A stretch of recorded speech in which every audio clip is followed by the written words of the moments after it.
नमस्ते, जय अंबे, जय श्री महाकाल. मी मनोज बागुल. माझ्या मनोज बागुल 143 या इंस्टाग्राम चॅनलवरती 2 दिवसापासून तुम्ही एका उत्सवाच्या माझे व्हिडिओ बघत आहात. तर छान असा प्रतिसाद पण देत आहात, छान असे कमेंट्स करता आहात किंवा काही वाईट कमेंट्स करता आहात.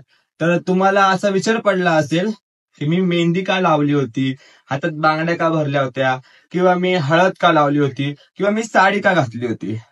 तर त्या उत्सवाचं नाव आहे बोहाडा सोंग उत्सव.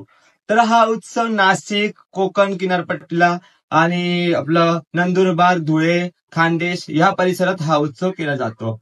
पहिली गोष्ट म्हणजे सगळ्यात मोठा उत्सव तर नाही हा हा ग्रामीण उत्सव आहे. आणि हा उत्सव फक्त आदिवासी लोक करतात, किंवा जे ग्रामीण लोक आहेत ते ग्रामीण लोकांमध्ये हा उत्सव मोठ्या प्रमाणात केला जातो. तर हा उत्सव आहे सप्तशृंगा माता भगवती महिषासुरमर्दिनीचा उत्सव आहे. तर आपल्या नाशिकची पण ही परंपरा आहे, फार जुनी परंपरा आहे, ती लुप्त होत चालली होती. तर याचा विडा मी उचललाय आणि आपल्या परिसरामध्ये मी या उत्सवाची तयारी सुरू केलेली आहे. आणि हा उत्सव मी करत आहे गेल्या 3-4 वर्षापासून.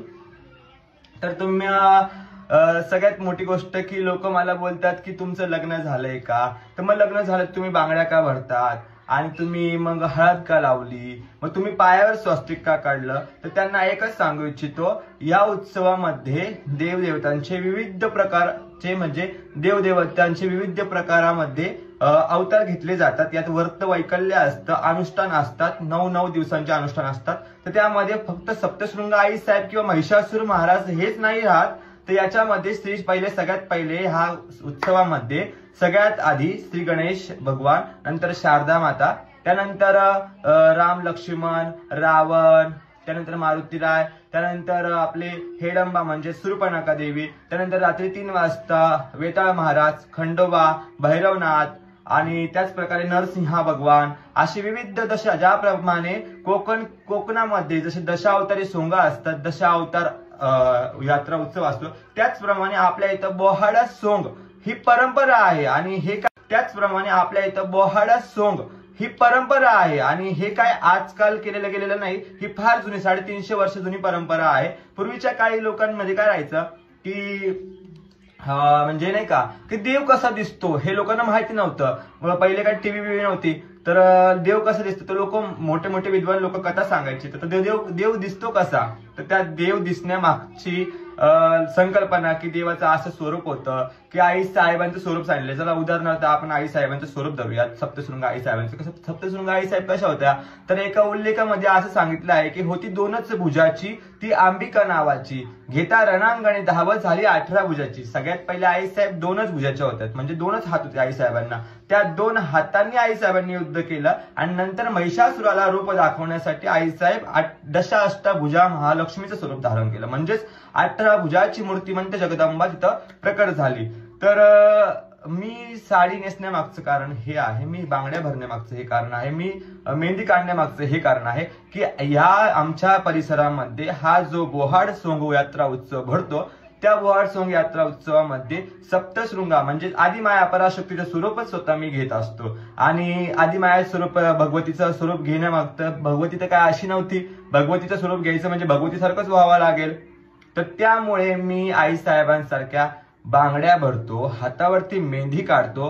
त्या बोहाड सोंग यात्रा उत्सवामध्ये सप्तशृंगा म्हणजे आदिमाया पराशक्तीचं स्वरूपच स्वतः मी घेत असतो. आणि आदिमाया स्वरूप भगवतीचं स्वरूप घेण्यामागतं, भगवती तर काय अशी नव्हती, भगवतीचं स्वरूप घ्यायचं म्हणजे भगवतीसारखंच व्हावं लागेल.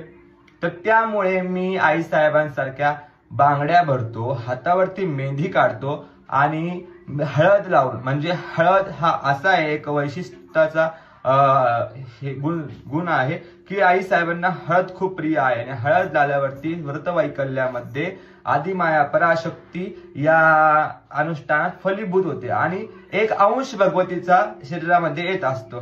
आणि त्याचप्रमाणे आई साहेबांची शृंगार होतात, मग त्यानंतर साडी नेसवली जाते, पायात तोडे घातले जातात, पैंजण घातले जातात, जोडवे घातले जातात, मंगळसूत्र घातले जातं, आई साहेबांना कुंकू, नथ, जोडवे, मासळ, पैंजण सगळं घातलं जातं. त्यानंतर आई साहेबांचा पूर्ण शृंगार होतो. आणि त्या भगवतीचा जो अंश येतो, एक क्षण मात्र अंश, संचार आणि ह्या प्रक्रियेमध्ये फार फरक आहे. पहिली गोष्ट तुम्ही ती पहिले क्लिअर करा, संचार आणि ह्या गोष्टीमध्ये फार मोठा फरक आहे.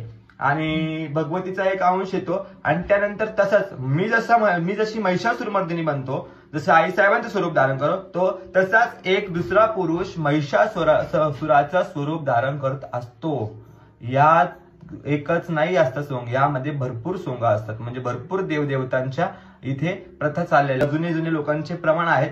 आणि हे काय मी माझ्या मनाने करत नाहीये की कुठली गोष्ट, हे यामध्ये फार वर्त वैकल्य असतात, अनुष्ठान असतात. अनुष्ठानानंतर ती भगवती आदिमाया पराशक्तीचे स्वरूप धारण करून घेते आणि पुरुषाला सुद्धा साडी नेसायला लावते. आणि सगळ्यात मोठी गोष्ट, तुमचा आता एक मोठा मला लोकांचे असे कमेंट आले की पायावर स्वस्तिक का काढतात, तर त्याचं पण कारण हेच आहे आणि त्याचं पण उत्तर हेच आहे की भगवतीच्या पायावरती स्वास्तिक होतं, भगवतीच्या हातावरती शंखचक्राचे चिन्ह होते. भगवतीच्या पूर्ण स्वरूपात भगवतीचं जर घ्यायचं असेल तर पायावरती स्वस्तिक मला काढणं भागच आहे. फक्त माझी एक चुकी झाली की मी पायावरती स्वस्तिक मेहंदीने काढले, जेणेकरून ते 10 दिवस थांबले ते स्वस्तिक. पण मी त्या सर्व काही गोष्टींचं नियमांचं पालन करतच आहे. मला मूत्र त्यात लागू देत नाही, कुठल्या गोष्ट तिथं घाण अपवित्र होऊ देत नाही त्या गोष्टी.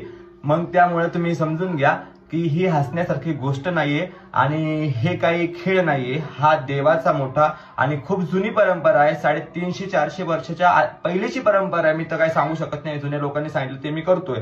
ही खूप जुनी परंपरा आहे. आणि तुम्हाला जर हसी मजाक वाटत असेल तर आदिमाया पराशक्ती तुम्हाला सद्बुद्धी देव. आणि ज्यांना 33 कोटी आणि 33 करोड याच्या मध्येच फरक कळत नाही तर त्यांनी मला शिकवू नये. ज्यांना 33 कोटी आणि 33 करोड देवतांमध्ये फरक कळत नाही त्यांनी तरी मला शिकवू नये आणि माझ्या व्हिडिओला वाईट कमेंट करू नये. आणि वाईट कमेंट कराल तर जरा सावधानपूर्वक करा.